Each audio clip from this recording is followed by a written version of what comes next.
Welcome to the deep dive. Today we're diving into a concept that's become incredibly popular lately, especially in the West. You've probably seen it presented as this, neat Venn diagram for finding your grand purpose. We're talking about Ikigai. But here's the thing we want to explore. What if a lot of what we think we know about Ikigai is actually, well, a bit of a misinterpretation? That's exactly right. The Western fascination with Ikigai, while well-intentioned, has sometimes obscured its deeper, more nuanced meaning. For this deep dive, our sources are pretty varied. We've got Japanese empirical research, those popular Western takes you mentioned, and even some interesting social media discussions. So our mission today is really to cut through that noise. We want to reveal what Ikigai truly means in its original context, how it actually benefits us, and maybe how it connects to other cool psychological ideas, like flow. Okay, so let's tackle that big misconception first. The Venn diagram. If you've looked up Ikigai online, you've definitely seen it. You know the one connecting what you love, what you're good at, what the world needs, and what you can get paid for. With Ikigai right smack in the middle. Right, and that diagram, that's really ground zero for a lot of the confusion. It's important that that specific visual wasn't originally Japanese. It was actually created by a Spanish author, Andres Uzunaga, back in 2011. And then there was this hugely popular book, Ikigai, The Japanese Secret to a Long and Happy Life, written by non-Japanese authors, by the way, which really helped push that diagram. It also spread the idea that Ikigai is specifically an Okinawan word or some kind of secret to their longevity. And, well, our research suggests that's not quite accurate. Okay, so that's a good correction right there. If it's not about finding that one single perfect intersection, what is it about? You mentioned a core difference in perspective. Yeah, a crucial one. Japanese clinical psychologist Akihiro Hasegawa points this out really clearly. The Western take often pushes this idea of finding one big purpose for your whole life's journey. The Japanese word for that is jinsei, but the original Japanese meaning of ikigai, it's much more about finding joy and value in, well, the everyday stuff, in seikatsu, which means daily life. Ah, okay. Yeah. So seikatsu versus jinsei, daily life versus the grand life journey. That really changes the focus, doesn't it? Less pressure, maybe. Exactly. Less pressure to find the one thing. Ken Mogi, another key voice here, he argues that the main benefit isn't some huge empowering vision. It's more about feeling calmer, happier, more content, even when life is just ordinary or boring sometimes. It's about appreciating the small moments. And digging into what that means in Japan, it's not just a nice thought. Researchers like Kamiya and Nakanishi see this desire for Ikigai as like universal there. They suggest it helps meet some really fundamental human needs. We're talking survival, growth, having goals, feeling needed by others, freedom, self-fulfillment, finding meaning. It's quite a list. And Kumano kind of formalized this, breaking Ikigai down into these 4 psychological states like life affirmation, finding meaning, and 5 cognitive ways we value things. Things like making sense of your past, setting future goals, getting absorbed in the present, even accepting and coping with negative stuff. It's a whole internal framework. Okay, that's deep. But here's something you mentioned that caught my ear. Kumano's view says subjective well-being and quality of life are not central to Ikigai. That seems counterintuitive. Why is that? It does sound surprising, right? But it gets to the core of the distinction. Ikigai is tied much more closely to what psychologists call eudaimonic well-being, or EWB. EWB is about meaning, significance, feeling your life is worthwhile, vitality, contribution, growth, that kind of thing. It's different from hedonic well-being, or HWB, which is more about immediate pleasure or happiness. The key difference is Ikigai often comes from the interpretation of what you're doing, the value you assign to it, not just the raw feeling of the experience itself. It's about the significance you find in the action. Right, the meaning behind it. So how does this actually play out? How does this focus on meaning in the everyday show up in Japanese culture? You mentioned the emphasis on the present moment. Definitely. You can even see it in the language. They have specific words, not just for tomorrow, but for the day after tomorrow and 2 days from now. Different parts of the month have names. It gives each slice of time a certain weight. Huh. Interesting. And think about haiku poems. They're so short, right? Often just capturing a tiny specific detail, the sound of a cicada, a leaf falling. It's about intense focus on a small moment. There's also this concept called hakanasa. It's about finding beauty in things that are transient, that don't last. The classic example is cherry blossoms, hanami. They're stunning, but you know they'll be gone soon, and that fleeting nature is part of their beauty. That's a beautiful idea, appreciating the temporary. Exactly. And what's really key here is that Ikigai isn't just this internal feeling. It's about active engagement with the world around you. It's not passive contemplation. Often, it involves giving more than receiving and focusing on concrete, tangible impacts, not just, abstract hopes.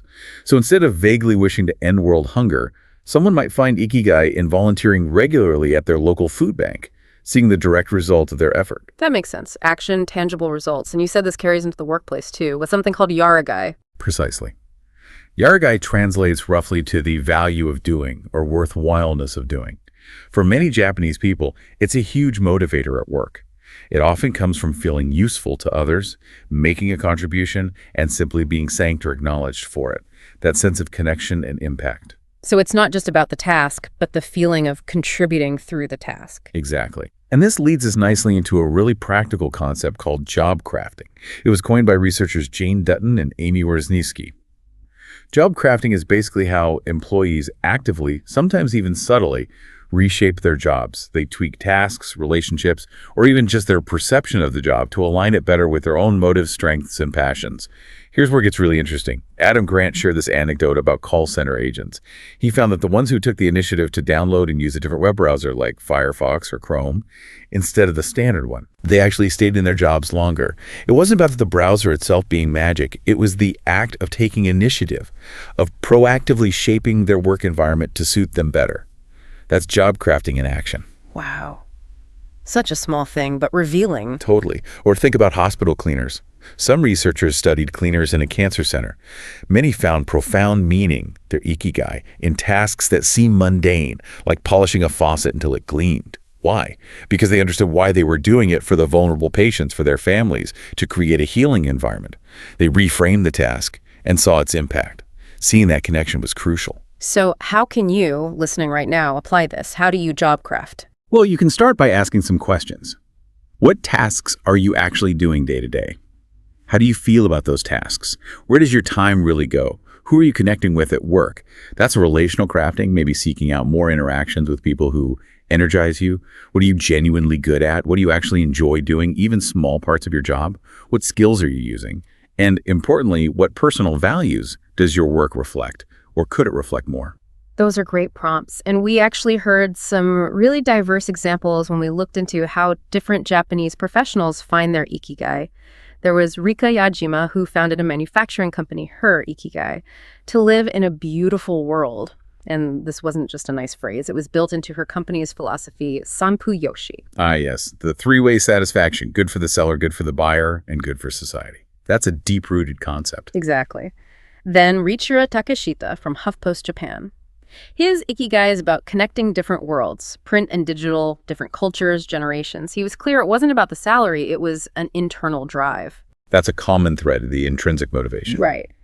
And Haruko Mura, who started Japan's first crowdfunding site, her ikigai, helping other people achieve their goals.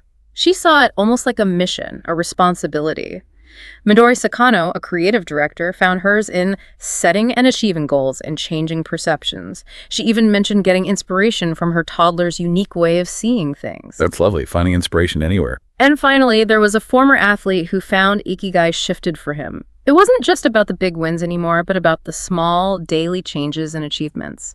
That focus actually helped him get through performance slumps. These stories really highlight how personal and varied ikigai can be. It's not one size fits all.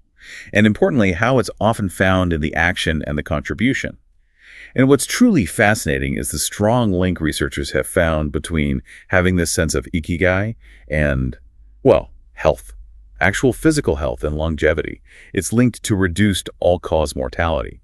It's significant enough that the Japanese government actually promotes ikigai alongside health initiatives in communities.